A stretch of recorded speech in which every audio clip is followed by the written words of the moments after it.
Hey everyone, in this video, I want to look at popular uprisings in late medieval Europe.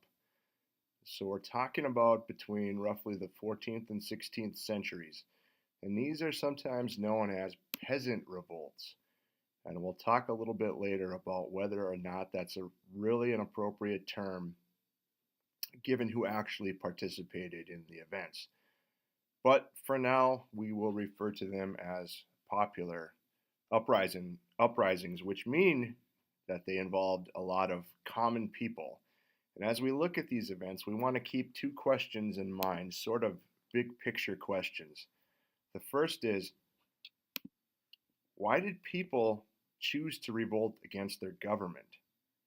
And especially after about the 1300s, we see a huge number of these popular uprisings in a way that just didn't happen prior to this point. So, why did this happen? Why did people rebel?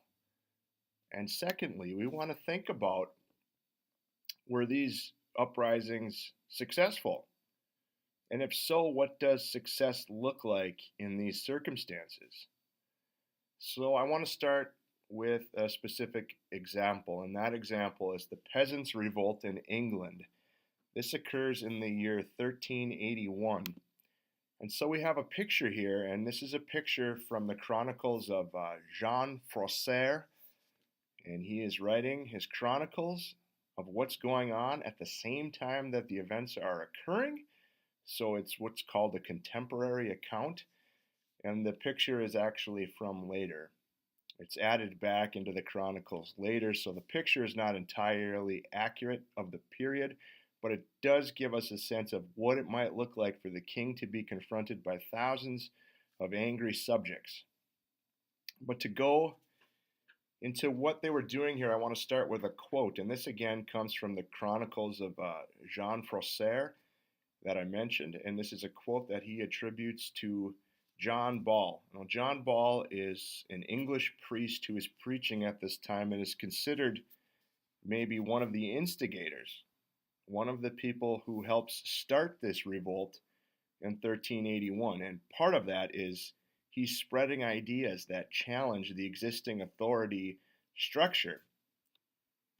And he goes on and he says, ye good people, the matters goeth not well to pass in England.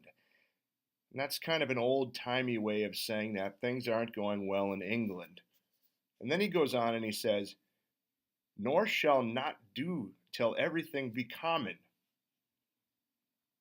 and that there be no villains, nor gentlemen, but that we may be all united together, and that the Lord's be no greater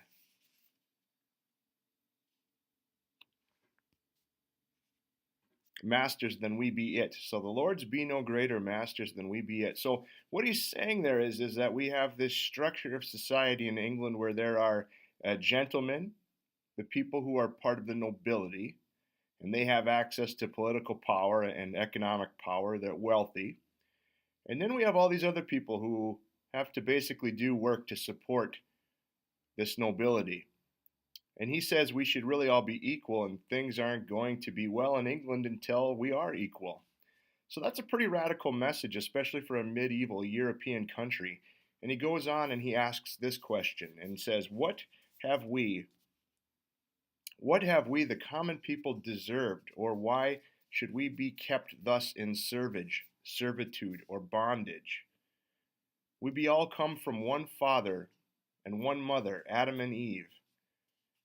Whereby can they say or show that they'd be greater lords than we be? And what he's doing there is he's making an appeal to the Old Testament of the Bible and saying that everybody's descended from the same pair of people. So we all really are equal in that sense. And so why is it that nobility has access to greater power and wealth? I should point out that this idea of challenging the social nobility and the social hierarchy is not the only thing that's motivating rebels in the peasants' revolt in England here. There are a lot of other factors, and we'll talk about those a little later. So when we talk about medieval European society, before this point, we have a structure that has three estates. We have the clergy, which is the church. This is the group of people who pray. Then you have the nobility, and this is going to be your knights, people who are in control of large areas and tracts of land that they hold in service to the king and to the kingdom. Those are the people who fight. And then at the bottom, you have the peasantry. You have the workers. This includes most of the population. Remember, this is a low technology agricultural society. We're talking about probably 90% of the population is involved in agricultural production in some way.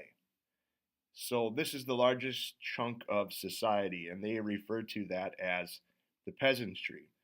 So to recap what your model is, you have those who pray, those who fight, and those who work. Now, society needs all three of these roles to function properly. So all of them are important. So we want to think about how do we go from this situation where we all have this relatively stable social order, where the different estates are seen as more or less equally important members of society, to where we see England in 1381, where the people rise up and challenge the authority of the king. So there are three broad areas of analysis that we can use to better understand why we see these popular revolts breaking out throughout the 14th century. The first one of those is demographics, or the study of population. We have two major events that significantly impact Europe's population at this time. The first one is the Great Famine, which occurs between 1315 and 1317. And this is a sequence of poor agricultural harvests that's due to bad weather for agriculture. The other event that has a major impact on Europe's population is the outbreak of the plague, the Black Death as it's called, which occurs between 1347 and 1349. And this ends up killing between a third and a half of Europe's population. So what you see because of this is an economic, a money issue. People die because of famine, people die because of the plague. All of a sudden we have less workers. Less workers means that laborers can demand more money. They can ask for higher wages.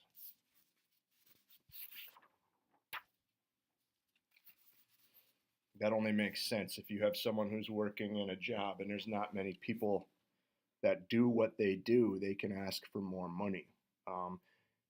A couple of laws were passed during this time to try to keep workers' wages at pre-plague levels.